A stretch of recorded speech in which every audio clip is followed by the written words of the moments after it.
I'll show you guys a study real quick. This is interesting. Isolation. Now, there's no women in the group today, but this applies both ways, but specifically whenever it comes to men in relation to if you're on a company, if you're on a team, it is extremely easy to feel alone. Society makes it much more comfortable not to say anything than to speak your mind and make connections that are worth your time.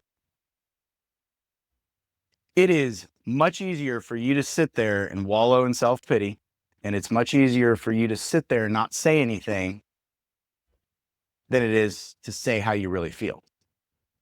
Whenever you look at research in the United States, 43% of adults felt they lack companionship. 43% felt that their relationships are not meaningful. 43% felt isolated from others, and 39% no longer feel close to anyone. If you're on a team and you start feeling this way and you don't want to express it, that's a problem.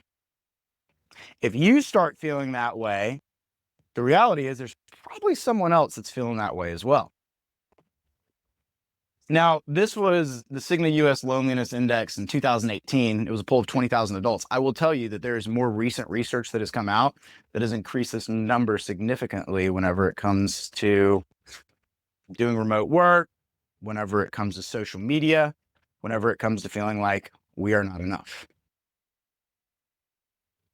Now, what you're doing whenever you go into this isolation mindset, whenever you start telling yourself nobody's going to listen, when you start telling yourself, well, I'm just going to tell them so after they fail, you are disconnecting yourself from the team that you are a part of. And that could be a relationship team. It might be you and your girlfriend. It might be you and your best friend for years. It might be you and your parents.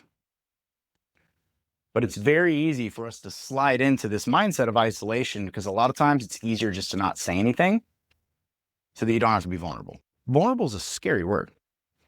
One of the best books I've ever read is by Brene Brown, and she talks about the fact that vulnerability is a superpower if you can do it in the correct manner. And there's a lot of scientific research that backs this up.